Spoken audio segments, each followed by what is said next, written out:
Hello, everyone, and welcome to the Wells Fargo Bank Accelerating Community Impact during COVID-19.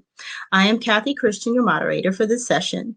And before I let the presenters introduce themselves, let me tell you a little bit about me. I am the executive director of the Midway Community Development Corporation, and we're a brand new CDC serving East Baltimore, Midway, and surrounding communities. So the mission of our organization is very simple. It's to promote human dignity, racial equity, and economic justice, all very easy things, right? And it's vitally important, actually, because our approach is for redevelopment is to focus on strengthening the whole person. So the Community Development Corporation is community centered. Of course, that's in the name. And that's what we have to focus on. So I'm really, really interested in hearing what Wells Fargo has to say about the commitment to communities. And with that, I will hand it off to Mr. Tim Rios.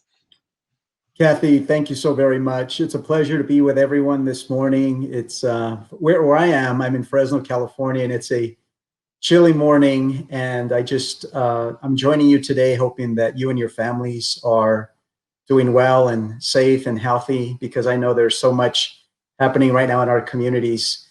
It's a pleasure to be here with you this morning, Kathy, with you and my colleague Monica Mitchell and her guest Marla. And we're going to talk about some of the things that Wells Fargo is doing in terms of not only helping people that have been affected with COVID-19, but some of the strategies that we're implementing this year to make sure that people are staying housed, that small businesses are at least have a chance to recover. As we know, especially our Black and Latino businesses, more than 40% of them are expected to not return, and that's something that we want to do something about. And you'll hear about some initiatives that we're working on to do that. I should also say that we have a couple of colleagues who may pop in, and we're going to make the best with the folks that are on the screen, and they do show up. They've got valuable information. We'll make sure to work that in. But I just want to thank everyone in advance. And there's Hugh now. I see the screen coming on board. And there may be another person, but I just want to thank everyone ahead of time. We're going to each talk about some of the things that we're working on, and then have ask. You guys see me and hear me now. And then after that, you can hear me.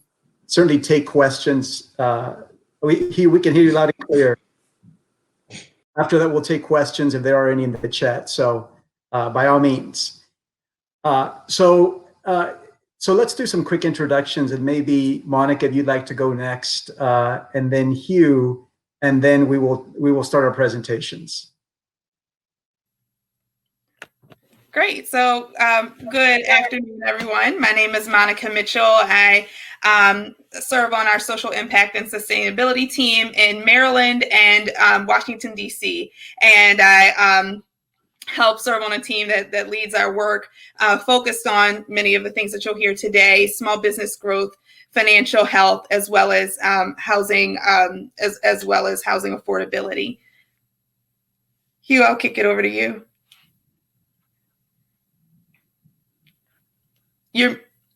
You're muted, Hugh, if you're going to talk.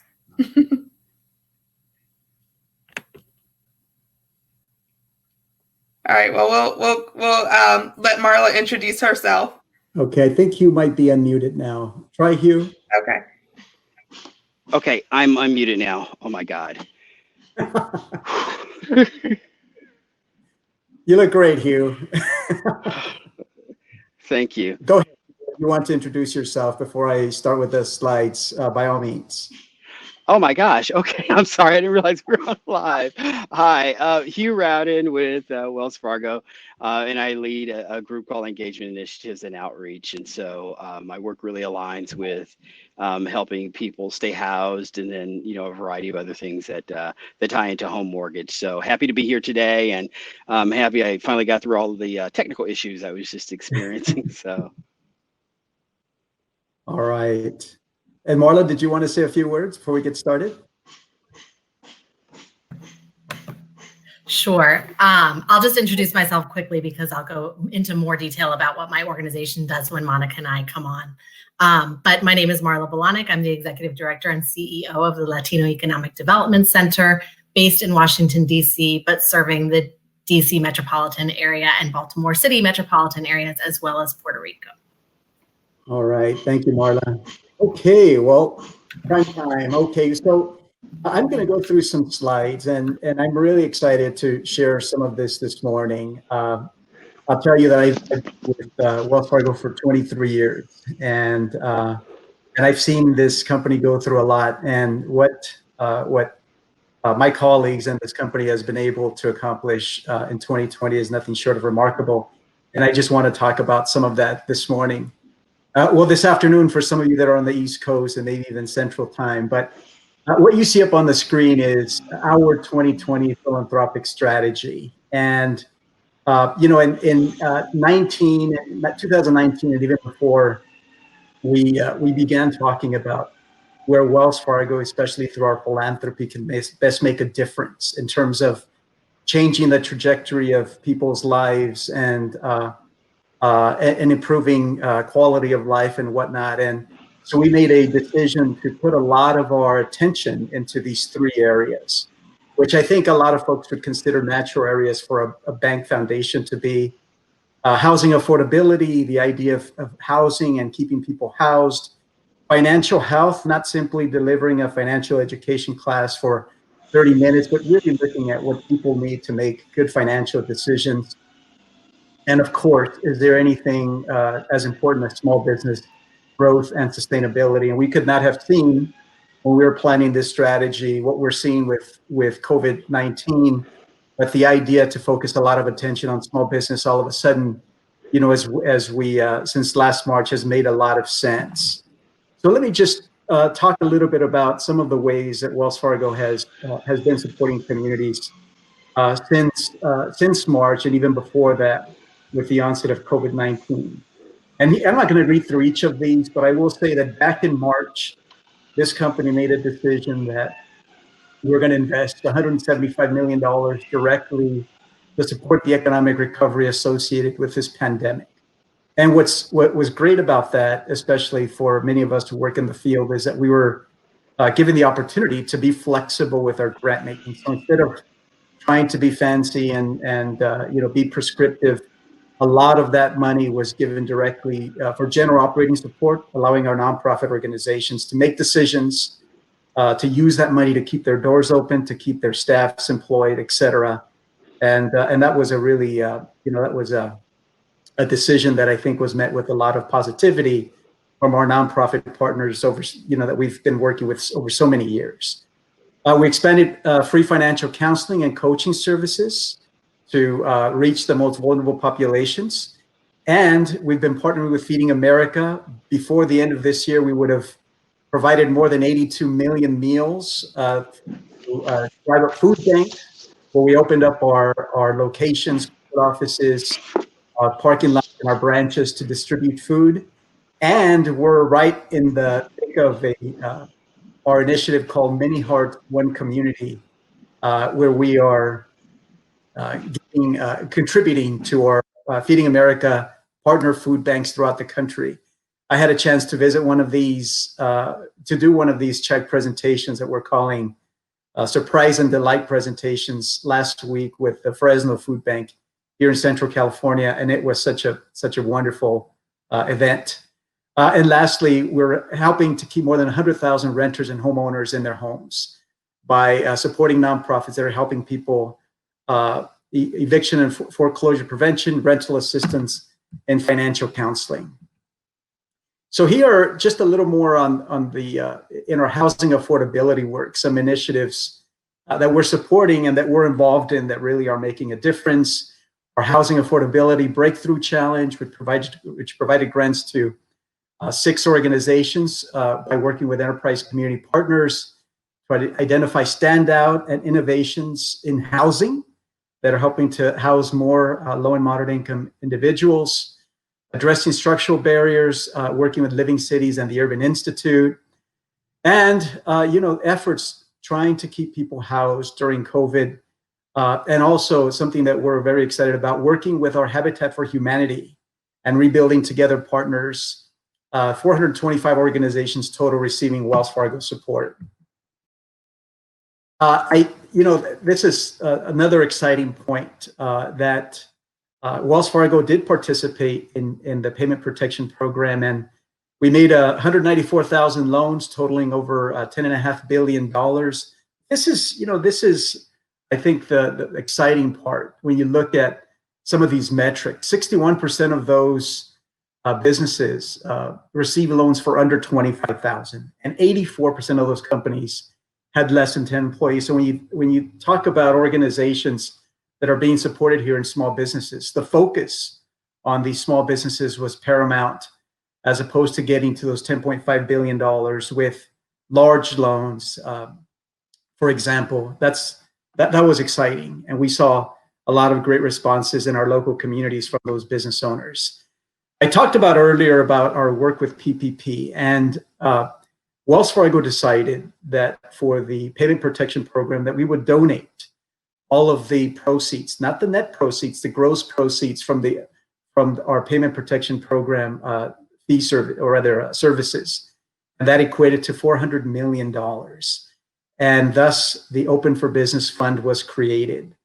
And what's exciting about this fund, other than the large price tag, is where the money will be going. And already we're well underway with two of these sub-programs under the Open for Business Fund. The CDFI program is going to put money in the hands of CDFIs. Some of you might be attending who run CDFIs, and you may recognize this program, to put capital, especially in the hands of our business owners, our African-American, Black business owners and Latino business owners, and our diverse business owners. Hopefully this reaches many of them through CDFIs that are doing a great job of reaching these populations. This program also has a technical assistance component, and that is for organizations that are doing small business assistance, small business counseling. I mean, these are organizations that are helping people with business plans, with marketing plans, that are helping people, help them with, where they should locate their businesses. We all know there are hundreds of these, if not thousands of these organizations, and they will have an opportunity to apply for one of these grants through the Open for Business Fund. And lastly, something I'm very excited about is the Recovery and Resiliency part of the Open for Business Fund, which is going to launch in January. And this is going to be targeted to organizations that are going to be helping our small businesses with recovery and resilience type resources and strategies. So very excited about that. And now I'd like to pass it on to Hugh, who's going to tell us more about what Wells Fargo is doing to keep people housed. Go for it, Hugh. Thank you.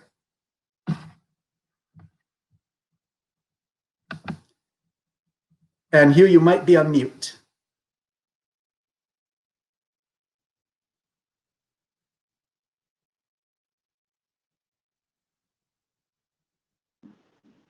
All right. How's that now? Can you hear me okay? Great. Okay. So some of the things that we've focused on doing, of course, first when the pandemic happened, it was really about the health and safety of our employees, because we can't serve communities if we don't have our team members in a safe environment. And so that meant, of course, transitioning a lot of people back to home so that they were able to work remotely. In addition to that, it meant that we really had to focus a lot on balancing capacity as it relates to helping our customers who were having payment challenges. But then also, as we know, there are just a lot of people right now who have found the low rate environment a great time to refinance. And so, when you think about shuffling employees around, it was just important that we make sure that we help people who are having challenges, but then also that we are, providing assistance to those who are looking to, take advantage of the lower rate environment. And so it's just, required a lot of shuffling around. In addition to that, we had to take a look at things like how appraisals were done for people who were buying and refining. When you think of keeping distance and keeping people safe, but then also doing e-closing and notarizations are some things that happened. More specifically, within the social impact and sustainability teams, what we've really focused on was just making sure that we're doing outreach in markets of greatest needs. And this has included hosting, along with our community relations and government relations partners, community conversations to have more broad conversations around the type of support that's needed in each one of the communities, and making sure that people who wouldn't normally pick up the phone or go to a website for assistance, to make sure that we're just expanding and sharing the story more from a grassroots perspective. We also launched a webinar series that is called Focus on Home. And so we launched that webinar series in June, and then yesterday we had our last session. And with these sessions, we've seen over 2,000 people have participated. And this is primarily focused on housing counselors, financial counselors, and coaches. And the whole design of this is to provide and share information so that people know what we're doing, and not only what we're doing, but where other best practices are out in the marketplace. This time around during this crisis, in the last crisis, we really didn't focus as much on renters, but there's been more of a focus on renters in working with legal aids. And so Tim mentioned just a moment ago, some of the funding that we did. And so, one of the leaders on my team helped with leveraging our legal aid relationships and focusing on how do we create capacity to help renters who are having challenges, because we all know that is part of the pipeline to home ownership as well. Just taking a quick look at my list here. We've also, I'll mention one other thing before we go ahead and transition to the next leader, but I'd be, more than happy to take questions when we get to that time. We really focused on social media. And so we all know that social media is a way that some people are reached that other people, may not use and leverage. And so we worked on creating social media posts that were specific to Wells Fargo, but also through one of the think tanks that I've partnered with, the Urban Institute. There's a collaborative group that has come together and to create a campaign. It's okay to not be okay, and so now nonprofits can get assistance with tools and materials to be able to send out in the communities that they serve. And so, if you need information for that, please feel free to reach out to me, and I can make sure that I get you signed up with or connected to the right resources where you can use, because who's not getting help is going to be really important for us all to focus on as we go forward. And so it will take all of us to get the word out there. It's more than just a mortgage servicer sending a letter, because often letters aren't open. Sometimes phone calls aren't responded to. But so we all just need to think about it from a grassroots perspective of how we can continue to help people who may be having payment challenges. And so I'm going to go ahead and pause there, and I think I pass it over to Monica now, so that Monica and Marla can share some of the things that they're doing. Great. Thanks, Hugh, and good afternoon to everybody. And thank you to my colleagues for highlighting some of the crucial and responsive investments that Wells Fargo is making in the midst of COVID, and to accelerate that impact, and also really work towards addressing many of the historical disparities that have long existed before COVID and have just been sort of cracked wide open in the midst of it. I'm going to take the opportunity to, we not only wanted to discuss what programs Wells Fargo has available, but really discuss what that impact looks like in community action. And so I'm pleased to be joined with Marla Bolanek of Latino Economic Development Center, with whom Wells Fargo works with in Washington, D.C. and Maryland. And Marla, I don't want to speak for you, so why don't you introduce yourself? And I believe you have a short video about LEDC as well. I do. Thank you so much, Monica. As Monica said, my name is Marla Bolanek. I'm the Executive Director and CEO of the Latino Economic Development Center, which is a mouthful. So from here forth, I will be referring to our organization as LEDC, which is what everybody calls us. We were founded in Washington, D.C. about 30 years ago, actually in the midst of civic unrest that took place due to an excessive force incident between the police and a Latino man. And I just point that out because it's very poignant to today's reality and everything that we're seeing that really never went away. And maybe it's just being brought to the fore right now.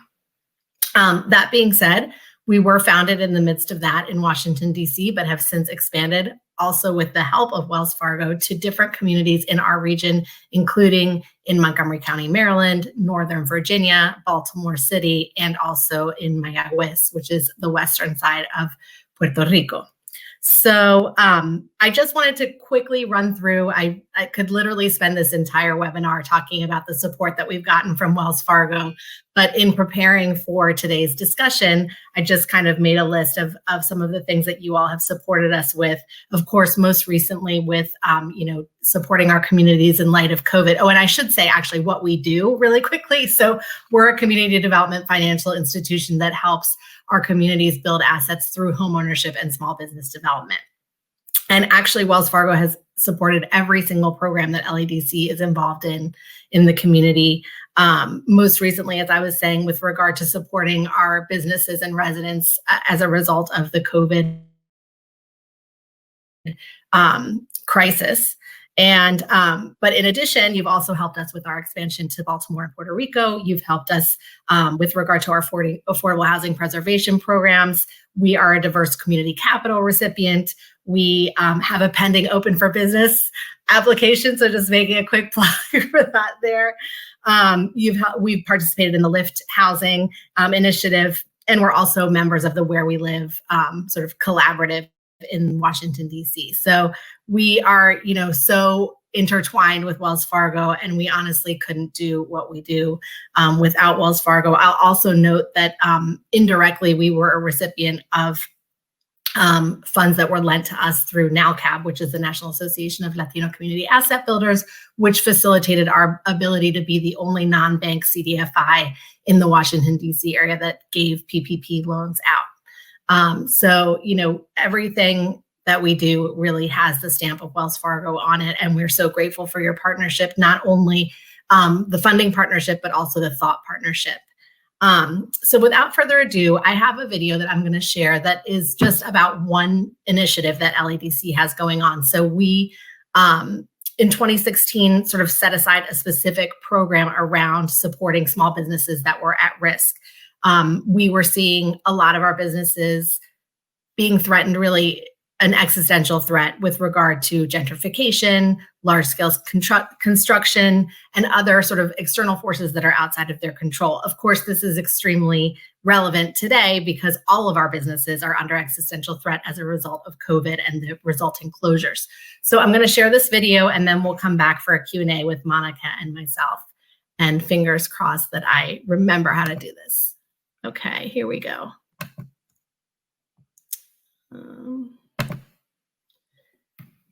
Right, here it comes.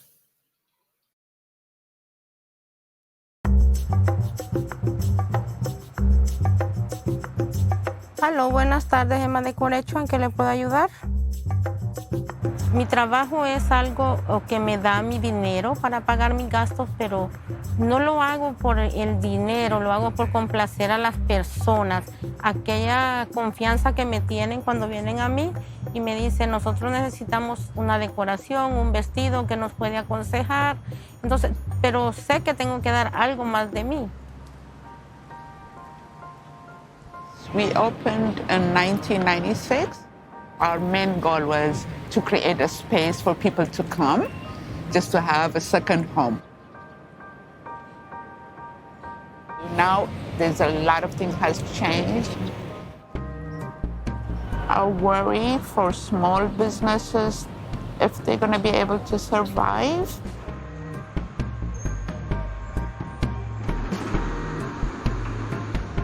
The Resilient Business Corridors program began out of identifying a need to protect businesses that are affected by external forces, so things that are out of their control, like gentrification or a construction project. And so Lanny's business in an area in Silver Spring where the Purple Line light rail will go through, basically. Like there's no parking. You probably tried one time, maybe the second time. You're not going to do the third time. We just sell coffee. You can go anywhere else to get coffee, right? So it's tough. It's tough. El problema que hubo acá en la cuadra Triangle Light de los negocios es la dificultad con el parqueo.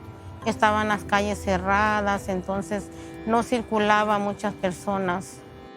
There are businesses that have been there for 30 years and they lose these clients because they couldn't park, they couldn't come, they couldn't walk to the stores.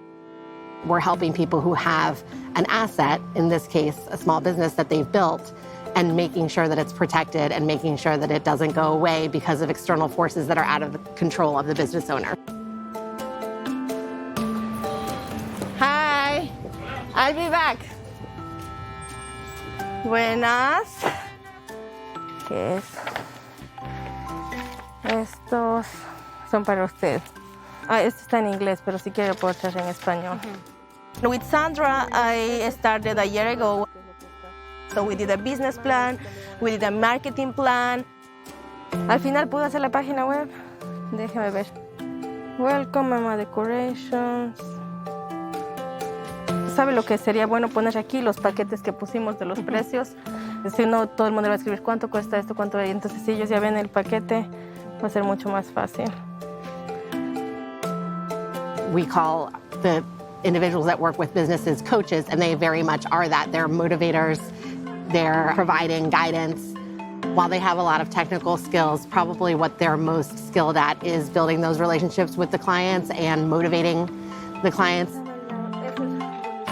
Sé que como cuando necesite algo, yo sé que tengo que tomar mi teléfono y llamar a Alex para que ella me asesore y me diga lo que prosigue. Y estoy agradecida también con ella por el apoyo que me ha dado, que me dieron. Entonces, no me siento sola. Estoy bien con el EDC. How are things? Yeah. It's okay. So I feel like with him, not just business partners, like I feel like he's like a brother that you can call him. You can say, okay, this is this, and they really work hard to really address the question. To me, the biggest success and the measure of success of this project is businesses staying open. So this is a business plan. I think it really speaks to the fact that they've had a partner in LADC as a sounding board, as a resource for information, as a resource for connecting them to assistance that's being offered. All of that has really increased their ability to survive, and the corridor has been wildly successful in having those businesses stay there. Ahora requiere a mí, entonces me siento feliz, me siento realizada y sé de que este es el principio y que voy a dar mucho más. Voy a traer más clientes y voy a estar muy contenta.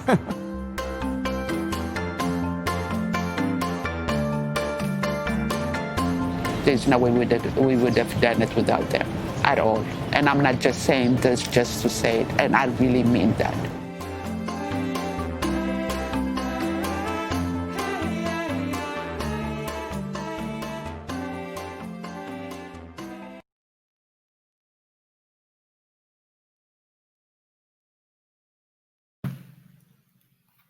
All right. The shameless self-promotion of both of us. Thank you so much for that incredible video, Marla. It's beautiful and not shameless at all. One of the things that I think the pandemic has rightfully reminded us all of and level set is that it's community members and community organizations that are the true experts within communities and most in tune to their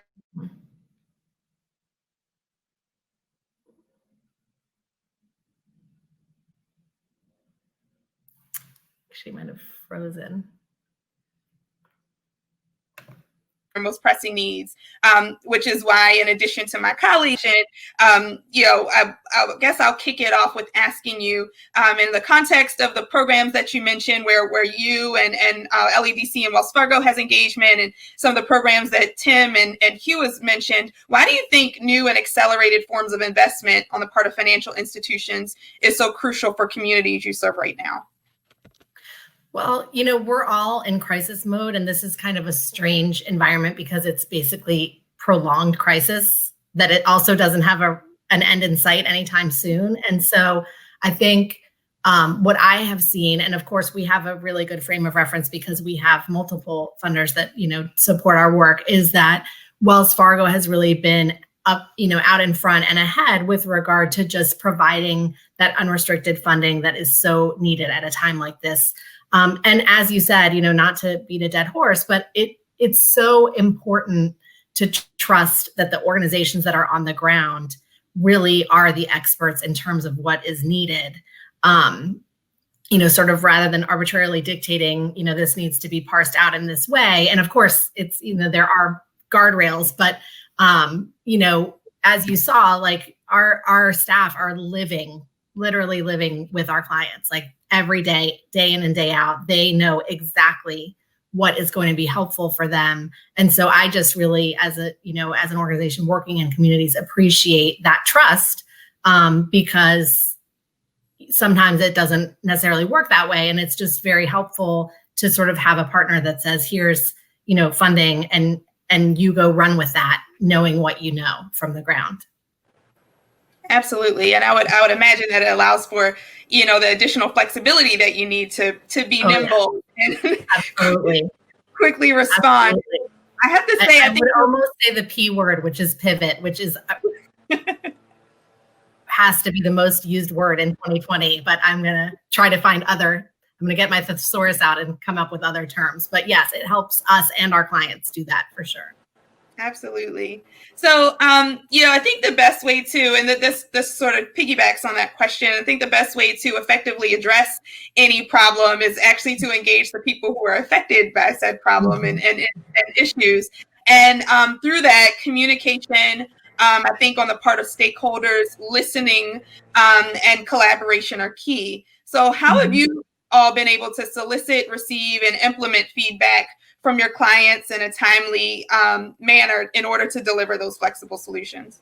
Some of it has been informal, just sort of what you're seeing, their constant contact. I think we've also seen for example, with PPP, we really scurried and hustled to be able to offer that product, because when it first came out, with all due respect to banks, when it first came out through the bank avenue, our clients weren't having success in accessing it. So we spent the first round, which, as you all know, came and went in a heartbeat, hustling to get sufficient liquidity, because, just to give you a sense of the demand, we did a half year's worth of volume, of our typical lending volume, in about 8 weeks for that one product.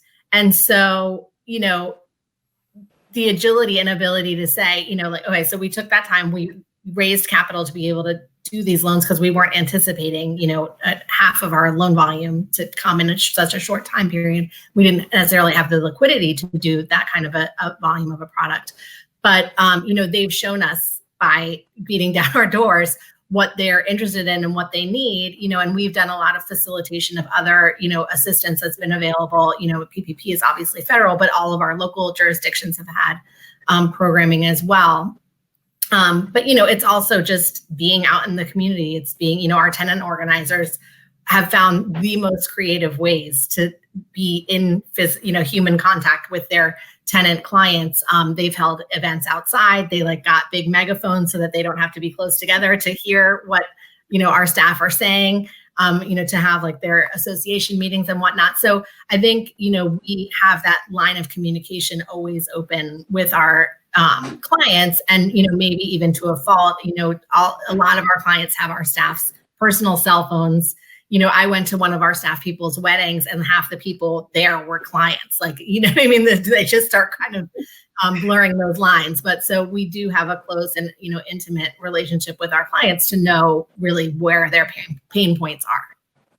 Wonderful. Well, in line with that, and I think probably the previous question as well, in that flexible funding, I would think that technology has probably played an oversized role in ensuring that you guys have been able to deliver on, what you've been able to deliver on, to be able to meet the needs from a municipality standpoint and those partnerships. Mm-hmm. So can you, I know there are a lot of folks on and within the audience that are organizations and trying to figure out how they, navigate these lanes. Can you talk a little bit about what you all needed to do to build up that technology, how that and technology support goes hand in hand with that, and how that's been crucial to your outreach and service delivery as well? Absolutely. So I would say first and foremost, our initial sort of internal technological investment was in people's personal equipment. So, we needed everyone to have a laptop, everyone to have a printer, everyone to have a VPN, everyone to have basically a replica of the office at their home, which was, no easy feat, even though, a lot of people had laptops. They weren't built. Let's just put it this way. The laptop that I had was from 2012. So it wasn't going to be doing this kind of thing. You know what I mean? And so, just upgrading all of that so that staff could really deliver services. And what's interesting is actually through technology like this, platform that we're using for this webinar, we've actually served more clients during the pandemic than ever before because, for many reasons, but one of them is because technology makes it a lot easier. We used to have workshops where we would feel it was very successful if 30 people came. Now we have 200 people coming because they don't have to commute back and forth. They don't have to leave their physical business location to attend the workshop, or get the information. We're recording everything so that they, if they couldn't watch it in real time, they can watch it at a later date. In addition, we've actually leveraged technology to be able to serve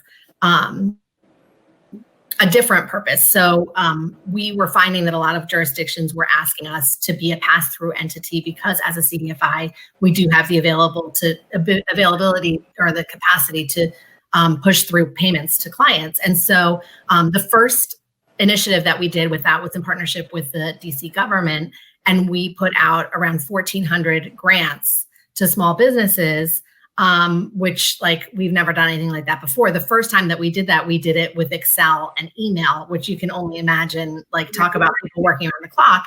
So with, support from Wells and others, we've been able to invest in a platform that we now use that is, completely top notch.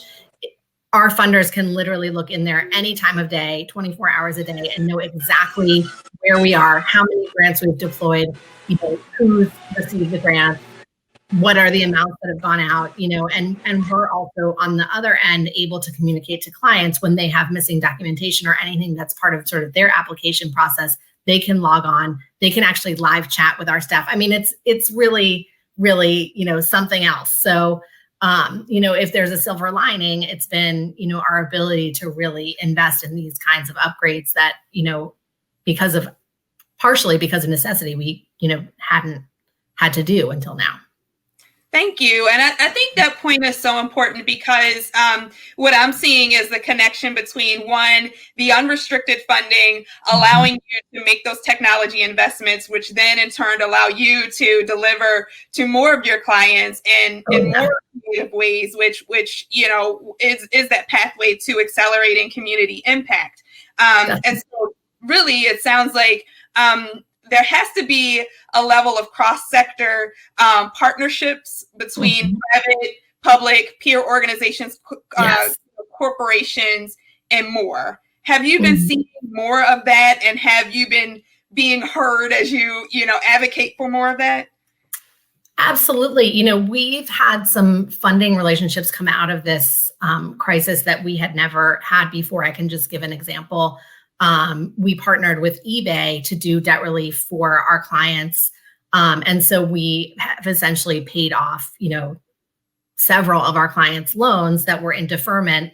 And we've never partnered with an entity like that. I mean, typically our corporate partners are banks, with the exception of some, sort of outlying entities that have like a special interest in small business for some reason, like the Tory Burch Foundation or something like that. But, beyond that, it hasn't really gone much further than that. And I know, sort of at the National Association level, there are also investments that have taken place from Twitter and Google. And, so we're seeing a lot of different players coming into the space. And I'm hopeful that that will continue, now and forevermore. Yeah, I think the other benefit to that is when you have intermediaries, it's a fact that folks can be distrustful of large institutions, right? I mean, people have not always been well served by large institutions, and so when you have intermediaries, it's there's an ability to build trust there, but also leverage everybody's strengths. To actually build and engineer solutions that are sustainable. For sure. I definitely agree.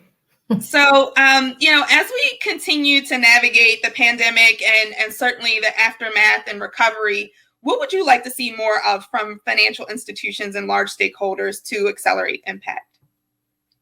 I think we've set a good path, and I think you all are a great example of this with regard to, doing larger grants, doing unrestricted grants. There are still players in the market that are giving, trying to give as many grants as possible to as many organizations as possible, but at very minimal levels that honestly don't really scratch the surface of what needs to be done. And I think any nonprofit, I don't know if Kathy would agree, so I don't want to speak for her, but I think most nonprofits would rather compete for a larger opportunity than, be in the pool with everybody and getting, a smaller donation. And that's not to say that we don't appreciate, literally every cent that we get helps.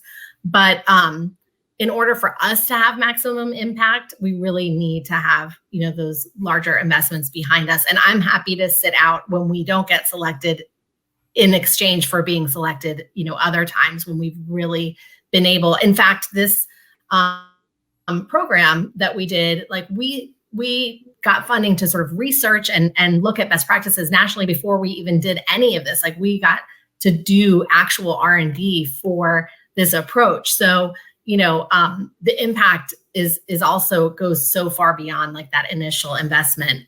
So I think that is what I would like to see. And then the last thing I would say is just sustainability. And as I said, sort of at the beginning of my comments, this is a weird crisis because it's not like, a hurricane that comes and goes and then you're kind of dealing with the aftermath. It's just month over month over month.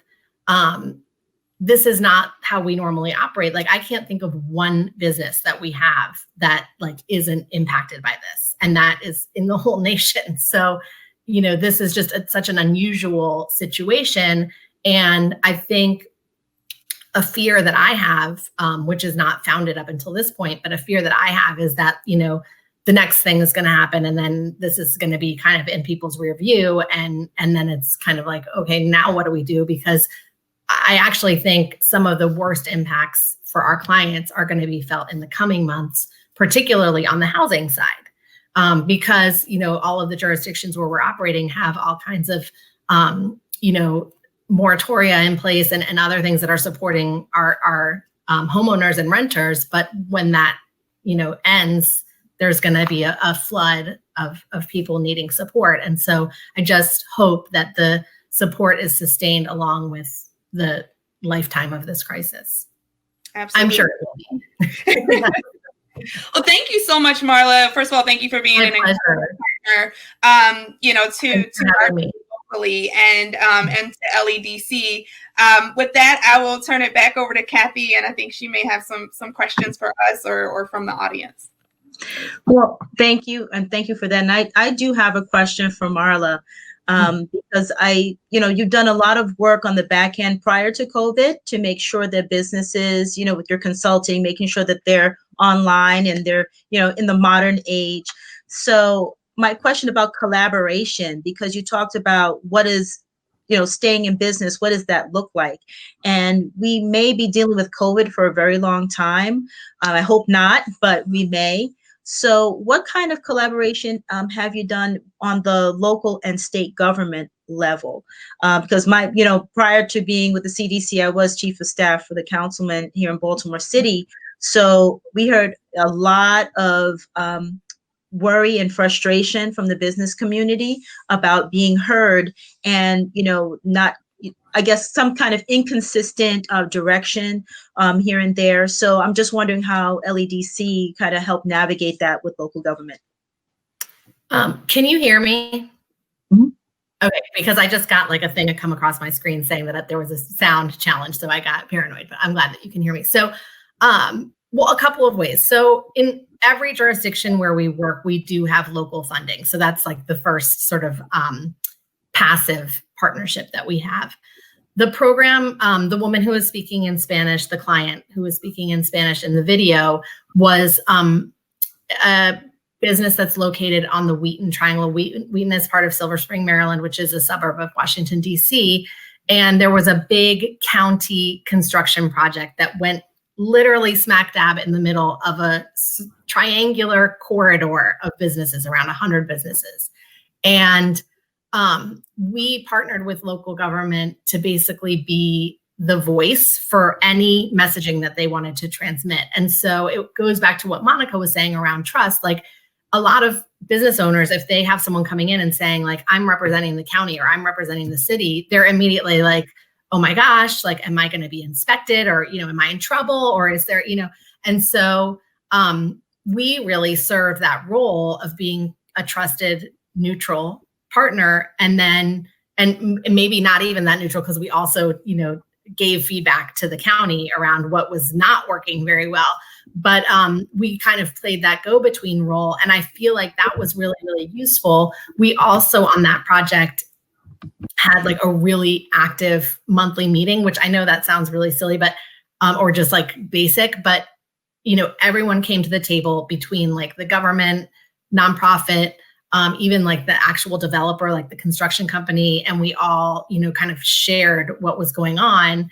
And it was so helpful to have, both their insights coming down and our insights from the ground going up. And so, I think that's really important. We also are very active in advocacy. And so that's a way that we can kind of transmit messages up to government. I hope that answers your question. I don't know if there was a part that I missed, but I got a little bit thrown by that sound issue. I'm sorry about that. No, it did answer the question because, like you said, the monthly meetings are very important. And especially on, a lot of my thinking comes from the government side because of the time I spent in city. Of course. And having to be like an advocate or help the advocate, get the message across on a business level and as well as for, our resident constituents.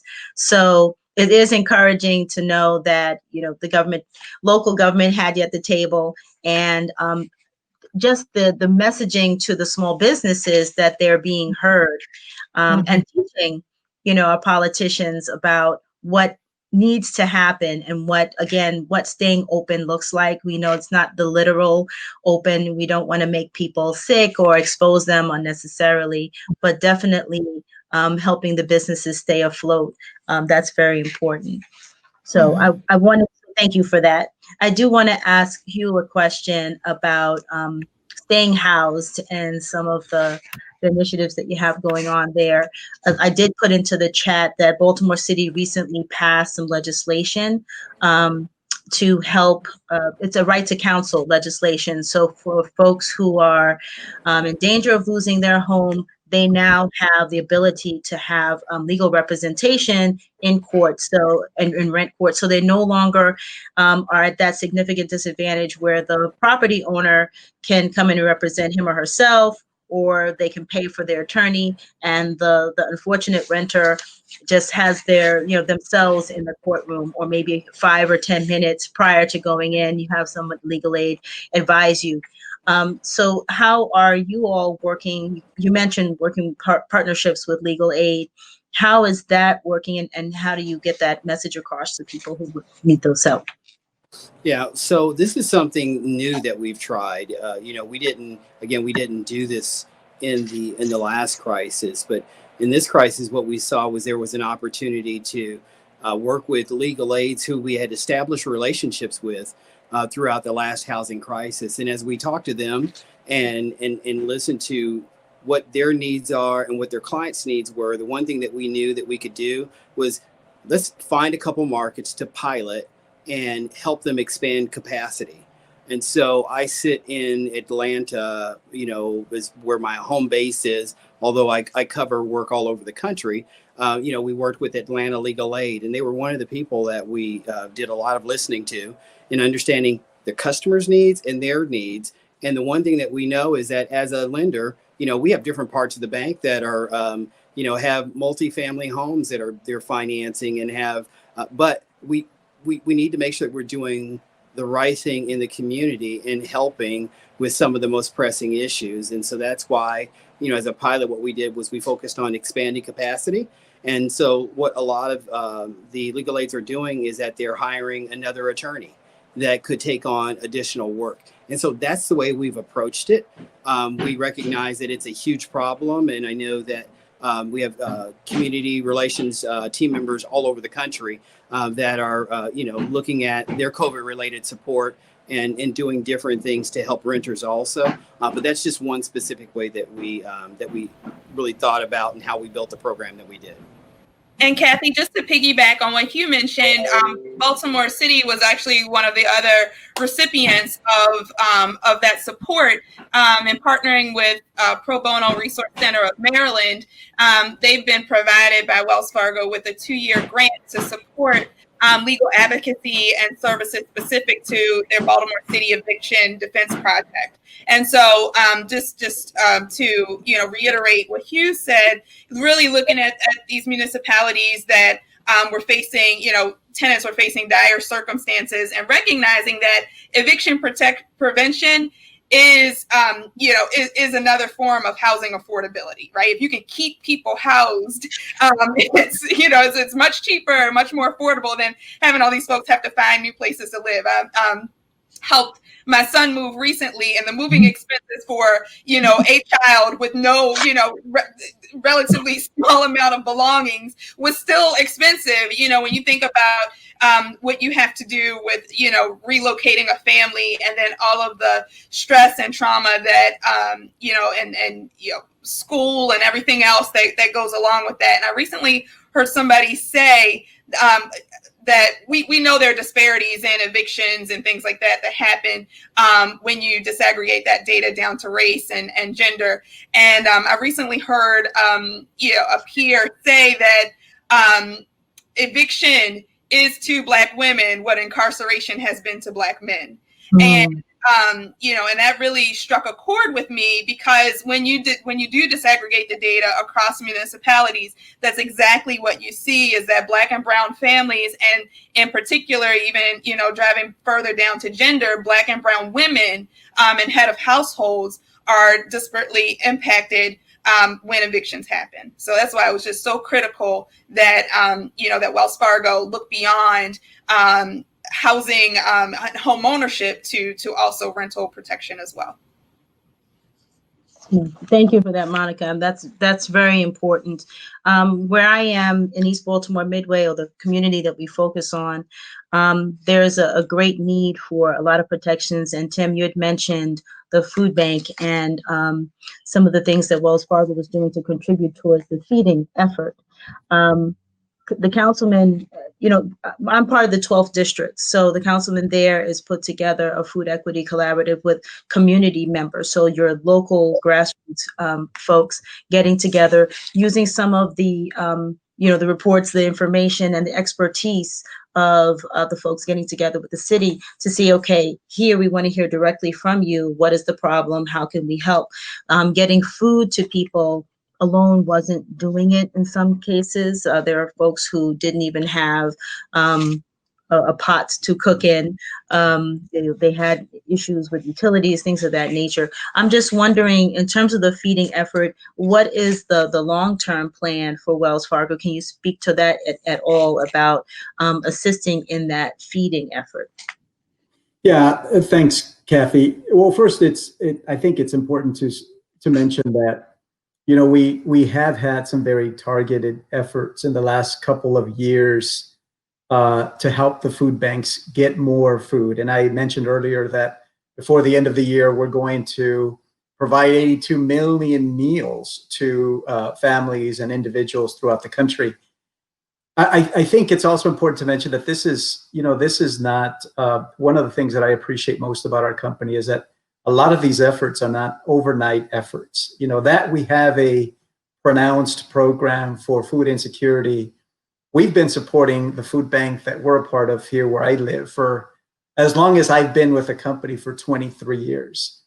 And I think that's if there is something that makes the team here in that way and the company special. I mentioned earlier also the small business and some of what we're doing with the Open for Business Fund.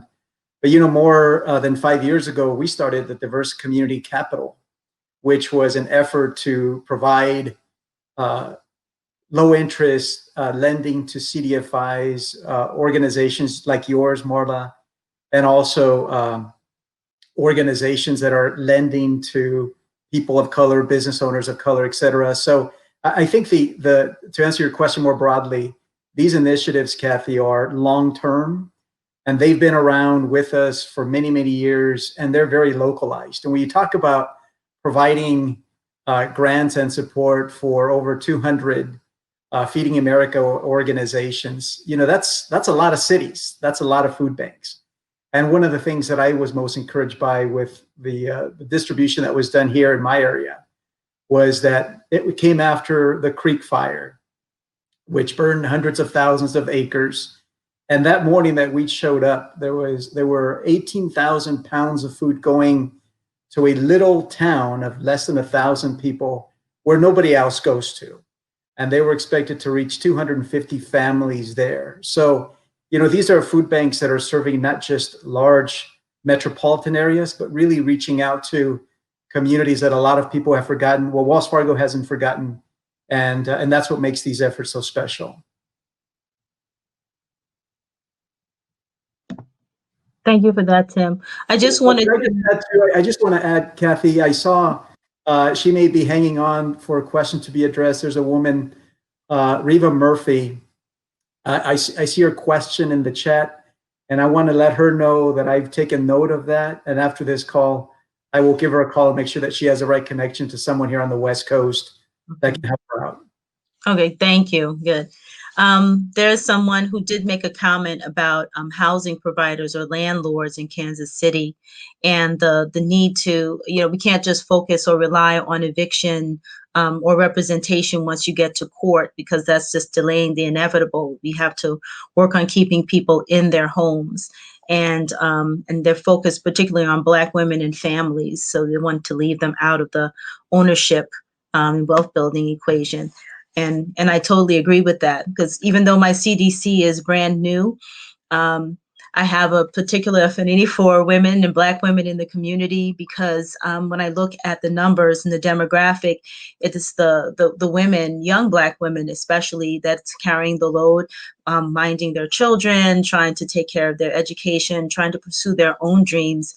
And their dreams have to be deferred most of the time because of, financial constraints. They don't make enough. And for my organization, we're trying to fill the gap by providing those necessary supports so that not just the women, all people, but again, I'm talking about the women in this case, can get to a level where they're comfortable and they have the wiggle room to mind their families and still pursue their dreams. And if that's home ownership or business ownership, then we want to help them get there. I don't like using the word empower because I cannot give someone power. I just want to provide, the atmosphere or the space for us to do what we want to do for ourselves. And the past conversation from yesterday, when it kind of reiterated the discrimination and the racism and those things that were obstacles put there on purpose to prevent us from getting ahead. Today, I like to hear about the solutions, especially from the financial industry, in terms of what's being done to help organizations, nonprofit, some for-profit, get people in a place where we can start to tear away those vestiges of the past. Unfortunately, we know a lot of that is still here. That's part of why we're here today, to talk about how the financial industry and nonprofits, and especially minority-led organizations, can help lead the charge in righting the wrongs that were done in the past. So I'm happy to be amongst this group and part of the team to get that done. And looking at the chat, I don't see any questions. Folks were really saying a good chat, so I'm happy to see that. And definitely the information that was provided today was so very helpful and timely. And I was glad to see some actual examples of what's being done, especially by LADC. It gives me some encouragement, and I've got some more tools now in my role to say, okay, I've got to knock on some doors and get some relationships going. I need to be a little bit more balanced so that I can be used as a tool for people in the community. So does anyone have any parting words or words of wisdom? Well, I just want to say one thing. I want to thank you, Kathy. I want to thank Marla also for joining us, and my colleagues, Monica and Hugh. And I also want to thank, this couldn't have taken place without Marilyn Drayton and her leadership in getting us all together. So I don't know if she's on, but she is one of our leaders in Florida and throughout the East, and one of the most magnificent people you'll meet. And I also want to thank all of the folks that joined this morning, including Wells Fargo team members, Laura Cabanilla, Laura Jaramillo, and others that I see on the side here. I want to let you know that we believe that our communities, that Wells Fargo can't be strong if our communities are not also strong and resilient. So it's a pleasure to be with all of you here this morning, and we hope that the holidays are as good as they can be. And we certainly wish everyone to stay safe and healthy, and just thank you. Yeah. Thank you, everyone. Have a great day. Thanks so much. Okay, bye-bye.